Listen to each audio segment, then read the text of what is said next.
Listen to the Ransom of Red Chief by O. Henry, Level A1, adapted by Oxford Reading University. Sam and Bill come to the town of Summit, Alabama.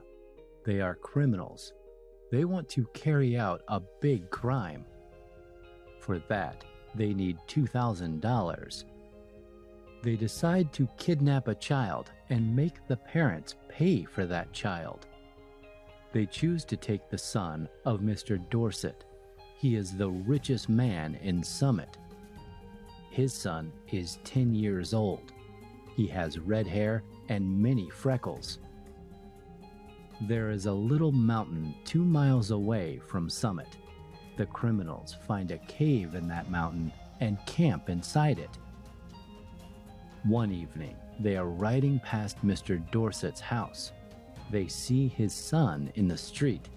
He is throwing rocks at a small cat. "Hey, little boy," Bill calls out. "Come here. I will give you some candy and let you ride the horse." The boy throws a rock right in Bill's eye. "That will cost the old man another $500, Bill says angrily. The criminals catch the boy. He fights hard like a bear. At last, the men get him into their carriage and ride to the mountain. They carry the boy inside the cave. Then Sam leaves for several hours. When he returns, he sees that Bill's face is covered with blood. The boy is standing in front of him.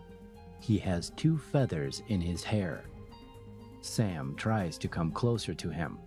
The boy takes a long stick from the ground and shouts, "Ha, stupid white man! Who let you stand before me, Red Chief?" "We are playing Indians," Bill explains to his partner. "I am Hank the hunter. Red Chief has caught me. He wants to cut off the skin from my head. He will do it tomorrow morning." "You, white man," the boy calls out to Sam. "You are Snake Eye, the spy. When the sun rises, my men will come and kill you." They have dinner together, but the men can't enjoy their meal. The boy talks all the time. "I like it here," he says. "I have never camped out before. I am 10 years old. I hate going to school. A rat has eaten 16 of my aunt's chicken eggs. Do the trees make the wind when they move? Why is your nose so red, Hank? My father has lots of money. I fought with Tommy twice on Saturday." If you like this video right now, we will make sure to make more audiobooks for you.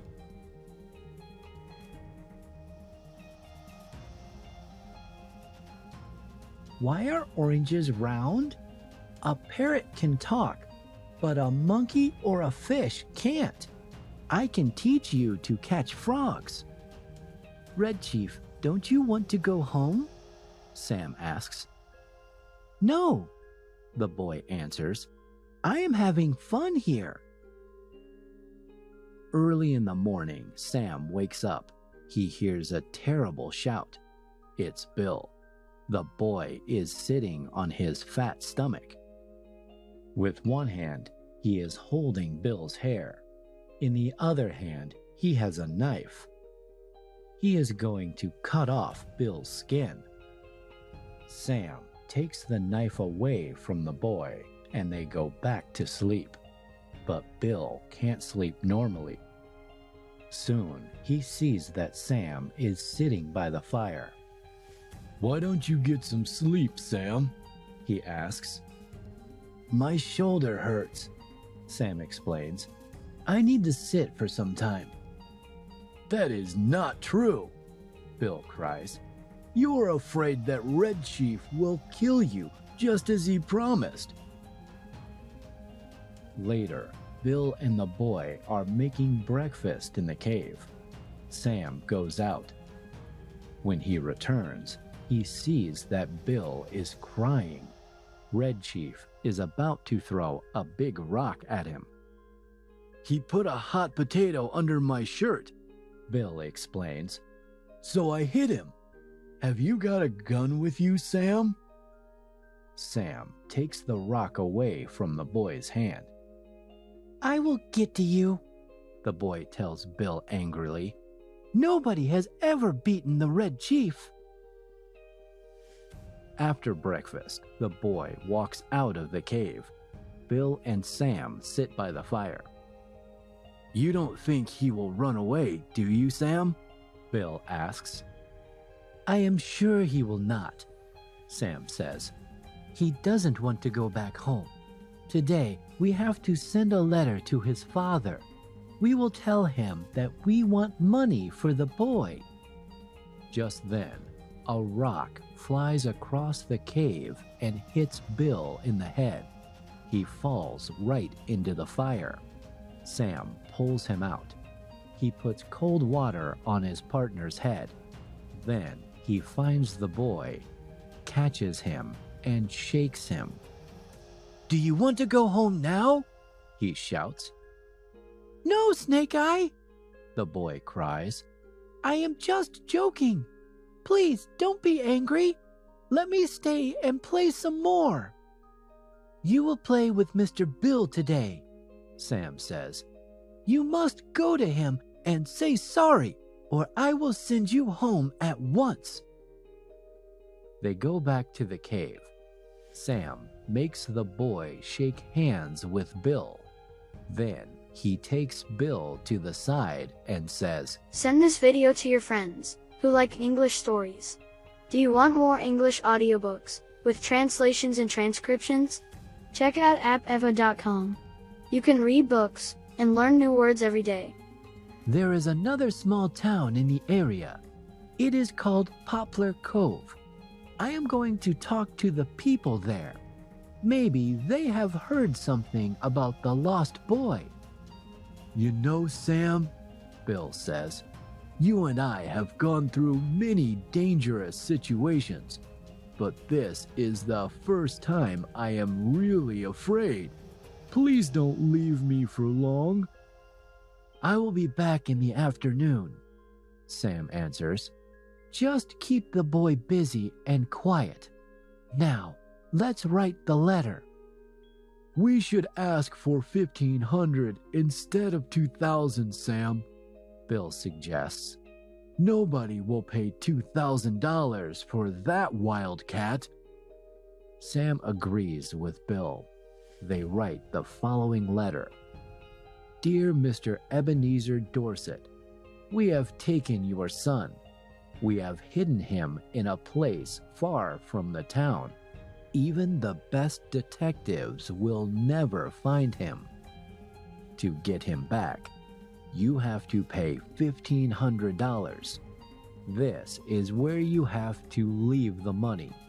There are 3 big trees by the river on the way to Poplar Cove. Under the 3rd tree, you will find a box. Put the money in the box at midnight. If you pay, the boy will get back home safely. If you don't, you will never see him again. 2 bad men." Sam takes the letter and is ready to leave. Suddenly, he sees the boy in front of the cave. "Now we will play the scout game," the boy says, smiling. "I am tired of being an Indian. I will ride to the camp and tell the soldiers that the Indians are coming." "And what will I do?" Bill asks in a worried voice. "You will be my horse," the boy answers. "Get down on your hands and knees." "Try to keep him busy, Bill," Sam says. Bill gets down on his knees with a sad look in his eyes. "How far is it to the camp, kid?" he asks. 90 miles, the scout says. Then he jumps on his horse's back. "Please get back soon, Sam," Bill cries. Sam goes to Poplar Cove and stops at the post office. He talks to the farmers. One man says, "I have heard that Ebenezer Dorset's son is gone. Everybody is talking about it." Sam is happy with the news. He puts the letter into the mailbox and leaves. When he returns to the cave, he can't find Bill or the boy anywhere, so he sits down on a rock and waits for them. In about half an hour, he hears strange sounds. Bill comes out of the forest. He is tired and sad. His clothes are dirty. There is blood on his arms. The boy stands behind him, smiling happily. "Sam," Bill cries, "I am very sorry. The boy is gone. I have sent him home. I have seen many things in my life, but even I, a strong grown-up man, couldn't stand another minute with him." "What happened, Bill?" Sam asks. "I was a good horse," Bill says, crying. "I went many miles on my hands and knees. The boy was happy with me. He gave me food to thank me. I tell you, Sam, sand is not the tastiest food." Then he asked me a lot of questions. For example, why is there nothing in holes? Why does a road go both ways? What makes the grass green? I had to explain everything. But after 2 hours, I couldn't stand it anymore. So I showed him the way back to Summit. Now he is gone. I am sorry we have lost the money."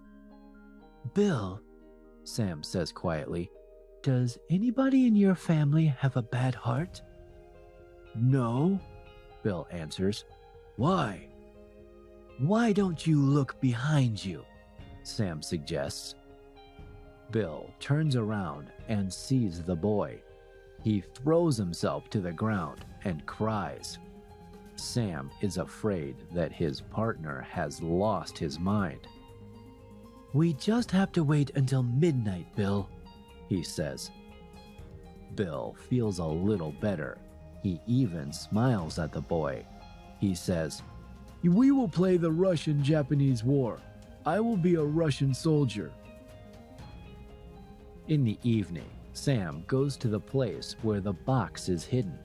He climbs up the tree and sits still. Soon, a man rides up to the tree on a bicycle. He puts a piece of paper in the box and leaves. Sam waits for an hour. Then he goes down and takes the paper. He returns to the cave. There, he reads Mr. Dorset's answer out loud. "Dear Two Bad Men, I got your letter today. I think you ask a little too much for my son. I have another suggestion for you. I am sure you will like it. You bring Johnny home and pay me $250.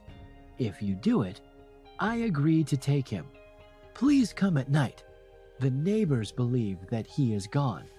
If they see that he is back, they will go crazy. Best regards, Ebenezer Dorset." Sam jumps to his feet and cries, "How could he?" But then he looks at Bill and falls quiet. He has never seen a sadder look in a man's eyes. "Sam," Bill says, $250 is not that much money. After all, we have it. One more night with this kid will send me to the hospital. I think Mr. Dorset is very kind to us. He made us a good offer. We will accept it, won't we?" "All right," Sam says. "We will take the boy home, pay the money, and leave this town." But the boy doesn't want to go. He likes the criminals and wants to stay with them. "Please, let's go," Bill cries. "Your father has bought you a gun. We will hunt bears together tomorrow." At last, the boy agrees. The criminals bring him to Mr. Dorset's door. They give him $250. The boy understands that they are leaving him. He starts shouting like a wild animal. He falls to the ground and catches hold of Bill's leg. His father pulls him away, but the boy breaks free again. "How long can you hold him?" Bill asks.